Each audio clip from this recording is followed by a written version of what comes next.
was holding a pair of scales in his hand. Och han som satt på den hade en våg i handen. Then I heard what sounded like a voice from among the four living creatures saying, Och jag hörde liksom en röst mitt ibland de fyra väsenden säga: a quart of wheat for a day's wages, ett mått vete för en denar. and 3 quarts of barley for a day's wages. Och 3 mått korn för en denar. And do not damage the oil and the wine. Och oljan och vinet får du inte skada. We can stop there, I will explain. Vi kan stoppa där, ska jag förklara.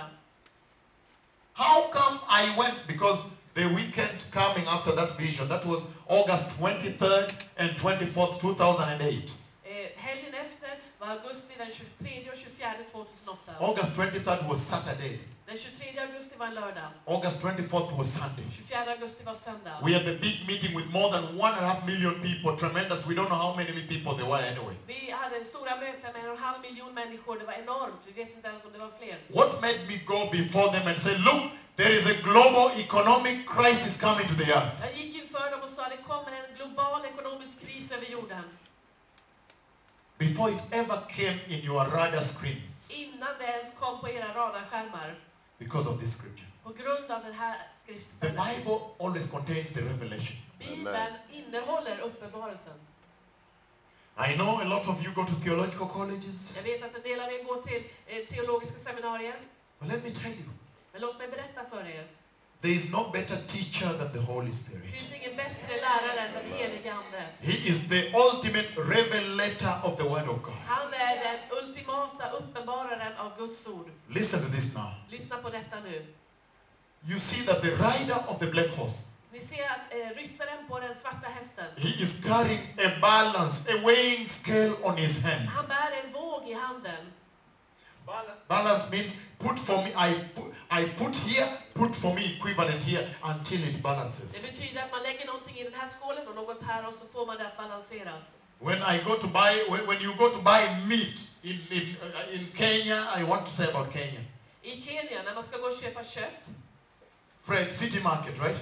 ute på And you tell them, give me 3 kilos of beef steak. så säger man: ge mig 3 kilo av biffkött. And then so they put 3 stones. Och så lägger de 3 stenar. And they keep putting the meat and until it starts to balance like Och så this. lägger de upp kött på den tills dess att det är jämnt. Many a time, that is when your heart gets broken. Många gånger så blir ditt hjärta nedbrutet av det. You tell them, just put that last piece, just throw it in. Och så säger du: lägg på en bit till, snälla, en till. It's a very heartbreaking experience. Det är en hjärtskärande erfarenhet. Because it's coming from your pocket and you want the value, you want it, you want more for the value. Du vill ha mer för det. Just throw that in now, just throw that in. You see it's already, just throw it, it's okay. Then the guy looks at it and says, because of you, okay, it's all right. He throws it in. Så säger du: snälla, lägg på lite till, lägg på lite till. Och så säger han: okej, på grund av dig då, jag lägger till. So the balance. Och så balanseras det. It talks of buying and selling. Det talas om köpande och säljande. It talks of trade. Trade. Det talas om handel. It talks of commerce. Commerce. Kommers. Yes, thank you so much. Commercial. Commerce. Yes. It talks of buying and selling. Det talas om att köpa och sälja. It talks of trade. Det talas om handel. It talks of Och commerce. det talas om kommers. It talks of economy. Det talas om ekonomi. Economic activity. Economy. Ekonomiska aktiviteter. Economic activity is buying and selling. Ekonomiska aktiviteter när man köper och säljer. And the rider of the black horse, Och ryttaren på den svarta hästen carrying the buying and selling of the earth, bär köpandet och säljandet för jorden. carrying the global economies, the global trade. Bär den globala ekonomin, den globala handeln. Then I was able to go and tell them, look, there is a global economic crisis coming. Då kunde jag gå ut och säga till dem: se, det kommer en ekonomisk kris. Because the rider of the black horse will carry Därför att ryttaren på den svarta hästen bär the global economies in his hand. den globala ekonomin i sin hand. That means there is a black day, there is a black day coming to the global markets. Det betyder att det kommer en svart dag för den globala marknaden. It took less than 2 months like this. Det tog mindre än 2 månader. In fact, from there we went to Toronto, Canada to bring a big conference there, to bring the message there. Och faktiskt åkte vi till Toronto, Kanada strax efter det för att ge ett budskap där. They wanted this critical message. Come, please come.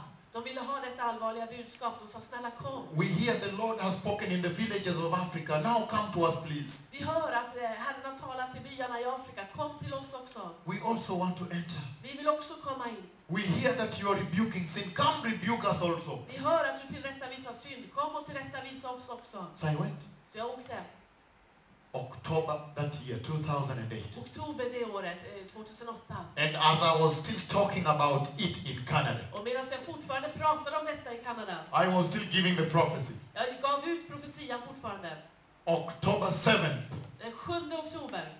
all the global financial markets, Så skedde det med hela den globala ekonomiska marknaden. they crashed Att den kraschade. from east to west, Från öst till väst. north to south. Från norr till söder. People ran to try and withdraw their monies from the bank. People were holding some stocks. They found that those stocks were useless. Människor försökte ta ut pengar ifrån banken och de försökte sälja sina aktier. Bank said, no, we don't have money. We are bankrupt. Och bankerna sa, nej vi har inga pengar, vi har bankrutt. The City Group, first of all, let me begin from the beginning. Låt mig börja från början först och främst. The Lehman Brothers. Lekmän. Yeah, Lehman Brothers. Lehman. Just say in English. Lehman Brothers. Lehman Brothers, okej. The Lehman Brothers Lehman-bröderna is one of the largest investment banking on the earth. är en av de största investeringsbankerna på jorden. Very stable. Väldigt stabil. And the people were holding their stocks in London, in Hong Kong, wherever across the globe. Och människor i Hongkong och många andra ställen på världen så hade de aktier i detta. If you looked at the health of the Lehman Brothers, Om du ser på den rikedom som Lehman Brothers it har, was financially sound and stable, så var det väldigt ekonomiskt sund och stabil. with a huge capital base. Men en stor And a huge capital, med pengareserv. which means reserve, very good. Huge capital reserve, capital base. En stor pengareserv. And then with a great liquidity ratio. Och med en Liquidity, stor with liquidity. likviditet. But all of a sudden, one morning, Men en morgon they woke up and checked. så vaknade de upp och såg. And they said, Och så sa de, va? we have to file for bankruptcy. Vi måste be om konkurs. That is what triggered everything else. Det var det som startade allt andra. And the stocks crashed in London, they crashed in New York, they crashed in Hong Kong, they crashed in everywhere. Och aktiemarknaden kraschade i London, i New York, i Hongkong, på alla ställen. People ran to banks closed. The City Group ran bankrupt. They had to look for aid. City Group. Banker stängde och Citigroup fick lov att be om att få hjälp. The AIG, the big global companies. Och de stora globala företagen, AIG, American International Group. amerikanska internationella gruppen. Big companies, airlines were affected. Stora företag. Planes were parked. People lost their homes in mortgages. Flygplanen stod på marken och människor förlorade sina lån. Yeah, people lost their homes because they could not pay mortgages. Människor förlorade sina hem för att de inte kunde betala sina lån. That means all of a sudden people became homeless. Det betyder att helt plötsligt blev människor hemlösa. There was a big unemployment that hit the earth. En stor arbetslöshet slog på jorden. And you see, until now, the unemployment is very huge in the US and globally. Och till och med nu så är det fortfarande en hög arbetslöshet både i USA och över hela världen. And then the crisis is still going on even today. Och krisen fortsätter till och med idag. Because the Greek economy, Därför att den grekiska ekonomin, you see how it crashed. vi ser hur den har kollapsat. In Dubai has been the big financial market of the world. Och i Dubai som har varit den största finansiella marknaden i världen. And all of a sudden, Dubai debt crisis, they crashed. Plötsligt så kraschade de också. Everybody's in fear. Japan is saying that if they don't understand, if they don't fix